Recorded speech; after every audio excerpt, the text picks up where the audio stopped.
We've all been through this before. You heard a new song on the radio or on your Spotify playlist or whatever, and you just get the chills and the goosebumps, and like you just want to listen to that song on repeat for the next month. And that's exactly the type of song that you need to analyze so that your music can create that same emotion. So let's talk about it. Hey guys, Eric Dubois with EDP-Beats.com, and today we're going to talk about song analysis, or how to analyze a song in order to perfect your beat making and to perfect your productions and your final tracks. It sounds complicated, sounds scary, and some of you guys might say like, nah, it's all about feeling, you know, I jam out, I do whatever I want, I don't want to copy anyone. This is not copying. We're not talking about copying, we're not talking about plagiarism, we're not talking about anything like that. We're just talking about analyzing a song that you personally love, and why do you personally love that song. It's not always about the lyrics, it's not always about how hard the beat hits.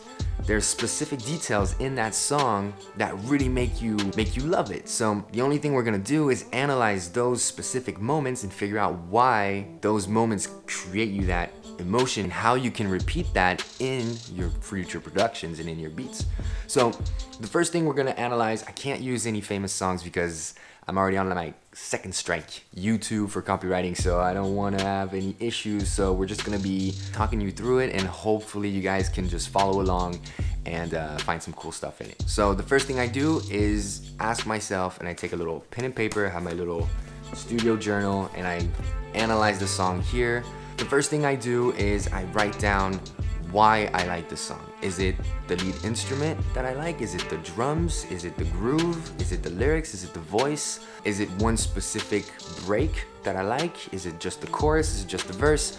I write down the specific thing that I like about that song, and then we're gonna start analyzing more in depth about it. Second thing, I start breaking everything down. First thing I'll do is I'm gonna focus on the drums. So every single instrument in the track that I can kind of identify, I will like analyze it particularly. So I will listen to the whole track again, just focusing on the drums, for example, and kind of taking notes along the way.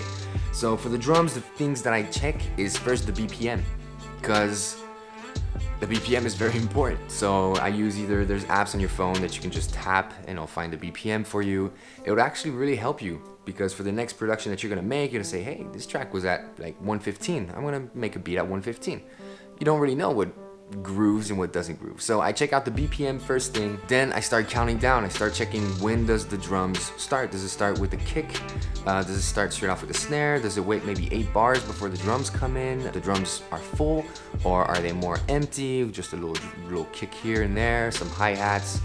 And then how does it go throughout the song? So I'll make little time notes on my notebook if there's a change every 4 bars, or if there's a change every 8 bars. Every time there's a change in the drum pattern or in the drum sound, I'm gonna write it down so that I kind of know where it happens. And you'll figure out some things. Most songs have a little drum change every 4 bars or so. It's actually pretty quick. So it's good to know it, check it out, and you'll see what I'm talking about right away.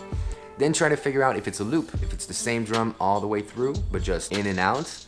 Is it different drum all the way through? Does the groove change? Does the snare change from the chorus to the verse? Is there some extra elements that come in? Is there hi-hats in the chorus? Sometimes there's no hi-hats. Just analyze everything that you can in the drums and just write it all down so that you can have a nice little timeline with your drums and how everything is structured. I'm gonna do the same thing with the lead instrument, the main melody, the main sound, and I'm gonna analyze that. I'm gonna check it again. When does it come in? When does it go out? Does it start right away? Is it slower? Does it speed up?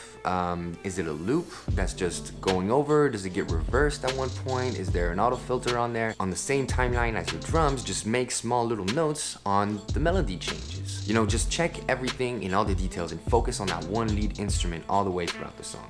And I'm gonna do the same with the vocals. Focus on that one thing and analyze it. Focus on that one thing and try to hear what you can, and it's definitely gonna help you out throughout the rest. So for example, I remember, so there's like 3 tracks that really stand out for me. One is Lights by Odessa, that I think you guys all know. The first time I heard it on the radio, I just thought that track was crazy. I just listened to it on repeat for the next following weeks, just that one track. And the reason why I liked it is that one little teeny break right before the chorus hits. It has this, like, it just gets off time 1. It doesn't come straight on the 1, it comes on the 2 and 3. and boom, the chorus, the drum and the whole instruments come in right after that 1 mark. And just that slight little thing just, for me, caught me right away on the track, and I found it dope. Also, another track, I'm not a big fan of reggaeton, but my wife listens to a lot of reggaeton, and I heard this run track from her playlist called Epa Way from Danny Ocean, and I just went like, ooh, this track is dope. Same thing, wrote it down, analyzed it the next day, and when I checked the credits, it was produced by Skrillex. So that's also something very interesting, and we're going to talk about that in another video, but always check the credits of the song, and then you'll start figuring out some producers that you like and that will come and repeat, some mixing engineers that you like and that will come and repeat. We'll talk about that in another video, but it's very important. So start analyzing your songs, start writing down, start making a little catalog of all your favorite songs in different genres, and start just collecting data. Sounds kind of scientific, but it's really gonna help you make your beats much better, make your productions much better, and you're just gonna flow through your next track super easily. So I hope this helped, and I hope that you guys are gonna start analyzing some songs. If there's some songs right now that you're putting in repeat like crazy, let me know in the comments below. I would love to check it out.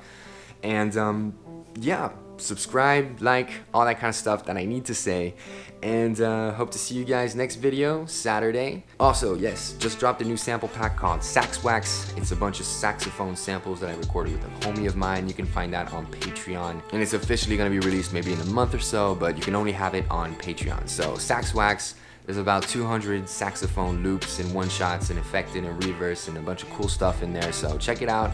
And yeah, peace, mahalo, and that's it.